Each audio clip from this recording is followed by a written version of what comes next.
Chapter 8 Daring Violet. Violet had just enough time before the Mouse Scout meeting to search for her friendship bracelet. Maybe, if she found it, everything would be all right again between her and Tiger Lily. Violet stood at the edge of the humans' living room. She listened carefully to make sure there were no humans from around. Satisfied that there weren't any people, Violet took a deep breath. Then she tiptoed through the room as fast as she could. When she got to the window, she looked up. Sure enough, her friendship bracelet was stuck on the 7th slat of the mini blind. Violet wondered what to do next. With Tiger Lily's encouragement, she had climbed up the mini blinds the other day, but Tiger Lily wasn't here now. Violet sniffed. She would just have to do it herself. Violet climbed up the sofa and ran along the top of it.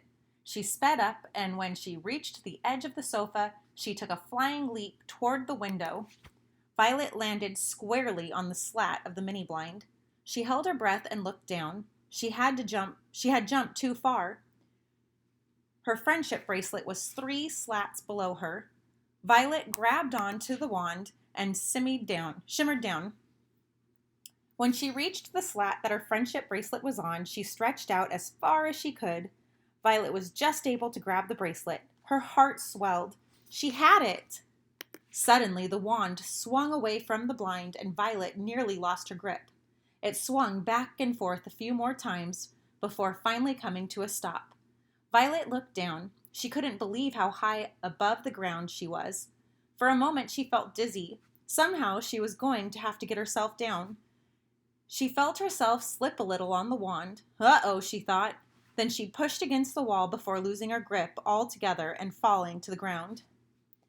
Violet sat up and checked herself for injuries. Other than another small dent in her acorn cap, she seemed to be just fine. She quickly tied the friendship bracelet around her wrist. Then she straightened her uniform and looked up at the blind. She had fallen quite a distance, but she had survived. She touched her friendship bracelet on her wrist. Tiger Lily would be so proud. Violet was thinking about how she would describe her adventure to Tiger Lily when she heard footsteps. Human footsteps. She froze for a moment. She knew she was near Miss Pansy's doorway. But it had been one thing to face Miss Pansy with Tiger Lily. It would be another thing to face her alone. The footsteps were coming closer and closer until Violet had no choice. She ran as fast as she could to Miss Pansy's doorway. But when she got there, she found another problem. Miss Pansy's doorway had been blocked with steel wool. "Oh no," Violet cried. Steel wool in a doorway meant that humans knew there were mice living there too. Violet tried to think of what to do. Maybe she should just run out the front door, but it was too risky. Violet flattened herself against the baseboard and tried to be invisible. She shut her eyes and listened as the footsteps walked into the room and out through the front door. The human was gone. Violet sighed with relief. She could make a run for it now and still get to the Mouse Scout meeting with time to spare. She gathered her strength and was just about to move when she heard a new noise. From behind the steel wool, she heard a faint squeak. It could only be Miss Pansy. Mouse Scout Handbook. Face your fears. Everyone is afraid of something. No matter how brave you think you are, this activity will help Scouts realize that by looking at their fears from a different perspective. They might not seem so bad after all. Here's how to play.